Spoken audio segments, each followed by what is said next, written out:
Yes, making a video is as simple as just sitting down and turning on the computer, but I don't want to do it every day. So there are days when I'm just not making a video.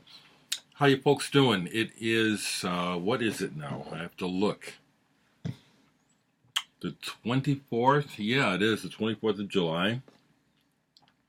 It's the morning. I'm just having my first cup. I need to go do a refill already, but I just thought to myself, let's go ahead and start talking and see what happens. And if a video occurs, then it does. If it doesn't, then you just delete it.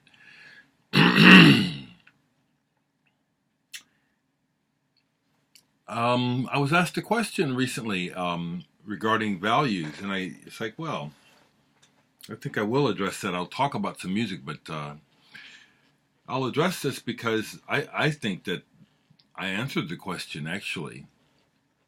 The person asked the question about how do I detach, or how is it that I have this mindset, or I'm working on the mindset of non-attachment to material things and being a record collector and music lover at the same time. If you go back and watch that video, I answered the question already in what I said, but I'll say it like this. One of the things that science and science fiction show to us and have been telling us clearly for a long time is that reality is really ultimately information. Most of us operate in the world as though what we're doing, these glasses are real, this is real, that's reality, when we already intellectually understand that life and what we're experiencing is actually information that's within a field of potential that has manifested. Now, what I mean by that is thought. We live by what we think, and yet everyone assumes that what we think is what's out in the world. So, the idea that we're attached to material things and that we give great value to material things is the result of the value set that we have been taught, downloaded as young kids. Why assume that you have to be attached or give unnecessary value to physical things? It's up to the individual, according to what he knows and what he sees, how we frame our world. What do I mean? Do you understand yet? Yeah, some of you understand, maybe some of you don't. So this is what I mean. Depending on what I know and understand, I can choose how I look at this piece of plastic.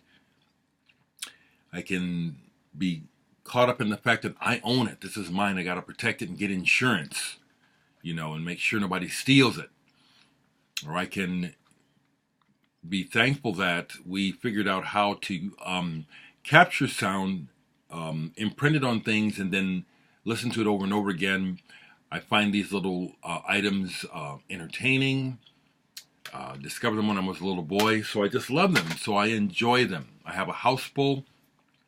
I love them. I enjoy them, but I am not fooled. Everything is impermanent. The material world is not permanent. Everything changes. Everything goes away. Does that help? It doesn't. Being attached and being concerned about, making sure that it's protected and stuff just brings anxiety, It's not worth it to me. Everything I said goes in conjunction with my view about everything and why I share my opinions about politics and everything else, because it's a perception, okay? And due to my experience, my perception is the one that it is, and I think it's valid and important to share it, because there are many people who just don't understand. Try to step outside of your own little bubble and try to see the world through another person's eyes. It will You'll learn a lot. Okay, so music. I need to clean my gutters today on the house, and the weather's pretty good, so I could have got up and done it right away. I decided to get up and do this first, so when I'm done, I'll clean my gutters. But music played. One of the joys of not working a 9 to 5 is having some time, and so one of the things I do is listen to music. Here is EP from the 80s, a band called The Telling. And this is, I guess they made a couple of albums, but I haven't seen or heard them.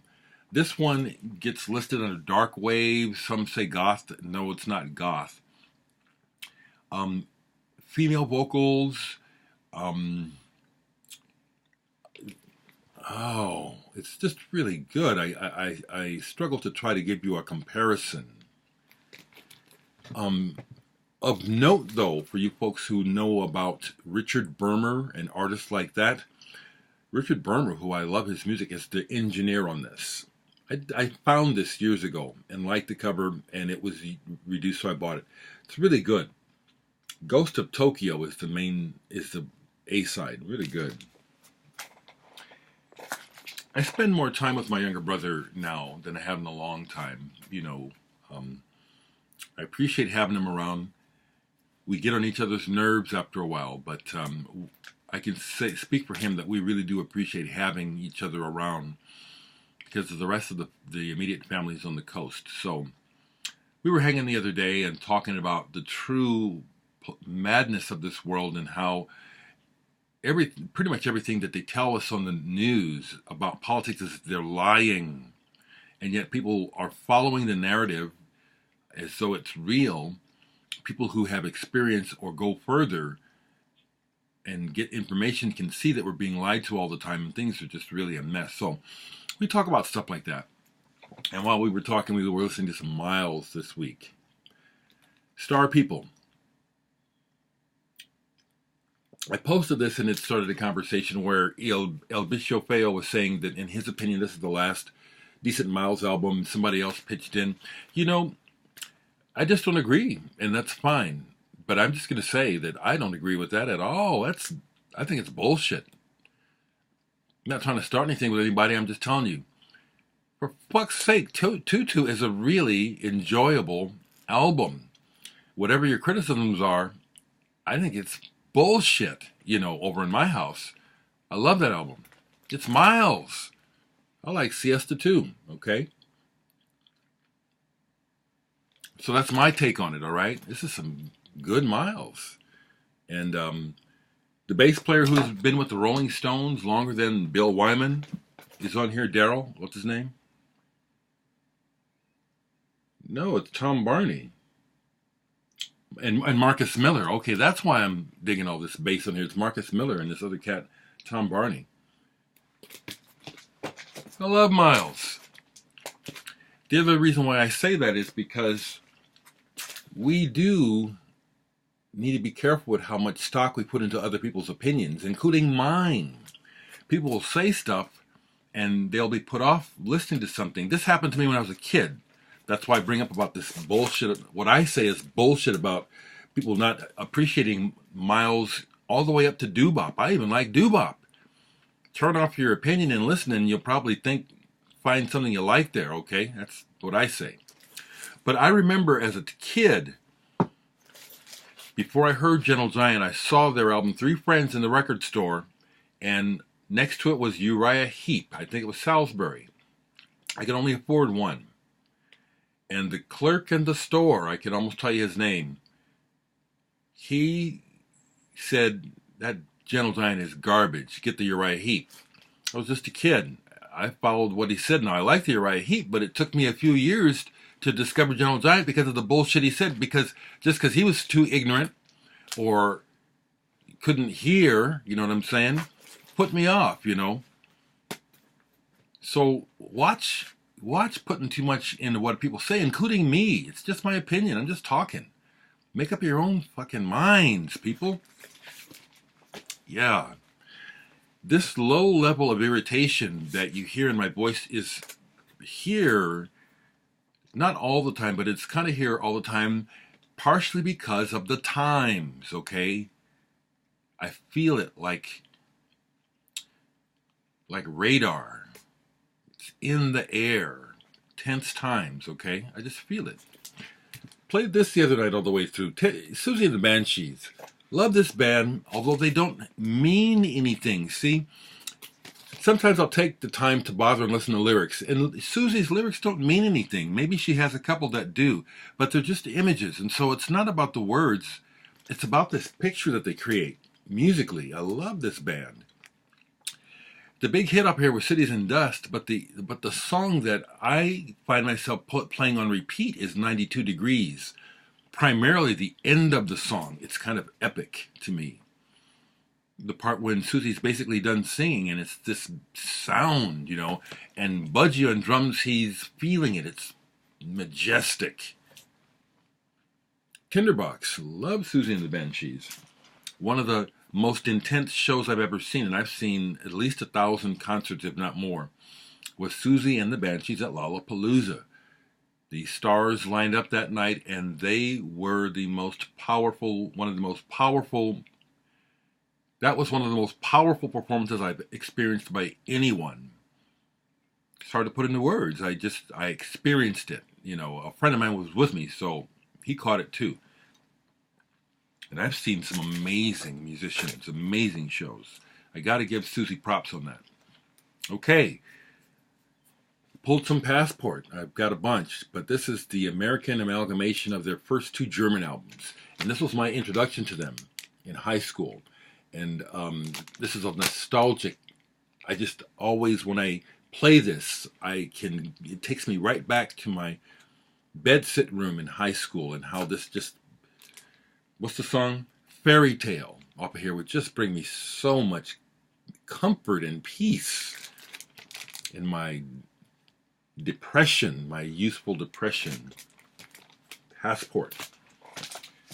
I was rewatching some documentary stuff on David Bowie, reading something, and then they were talking about pinups and how terrible it is, and so I said, okay, time for a new listen. And I pretty much agree with everything that's said about the album. Bowie may have liked these songs, but I'll bet that he was short on material when he put this album out.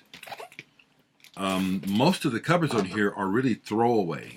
The only one of these stood out to me. I dare say it was the See Emily Play Pink Floyd cover. Mostly I think this is pretty wretched, and I do like David Bowie, but yeah, that's to complete my collection, but it's like, ugh. Pulled this.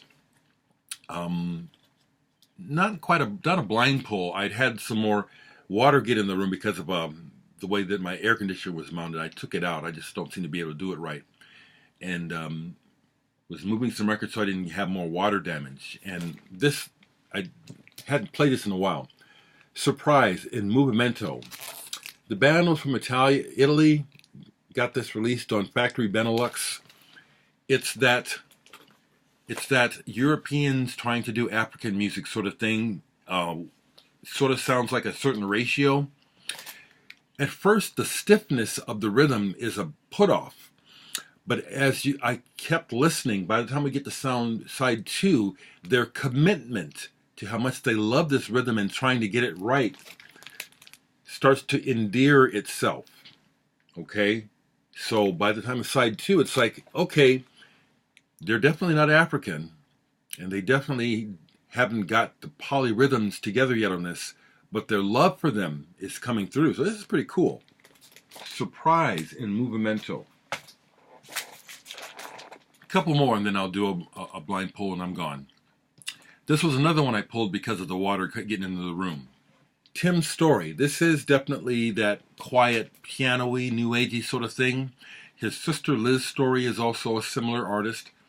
This one I grabbed because it's on the Norwegian label Uniton, which brought the band Fra Lippo Lippi to me, who I really like. This is really light. He has some better albums, and this one I was hoping would be a good one. This one could almost work as children's music. in another country. Most of the themes on here are too lighthearted for me, generally. It's not that I like darkness, I like beauty. That's what I like, is I like beauty and atmosphere. A couple more, see? I do listen to music. Like I said, it's food to me. Here's a McCoy Tyner album that I probably bought like for $1 at a garage sale or something, because the cover is trashed. You know, someone's magic markered it up. This is called the Greeting, and it's a live recording, and this is incredible. I've seen McCoy Tyner live. Incredible. So passionate. That's my word this week. Passion, power, grace, intensity. Very spiritual player. You know, he was such a match for John Coltrane and all those records they made together. And he continued with the fire. Wow. I think a transformer just blew. My main computer just, wow. I'm going to pause this and see what the hell happened. I got caught on camera. Wow. Yeah, my other computer,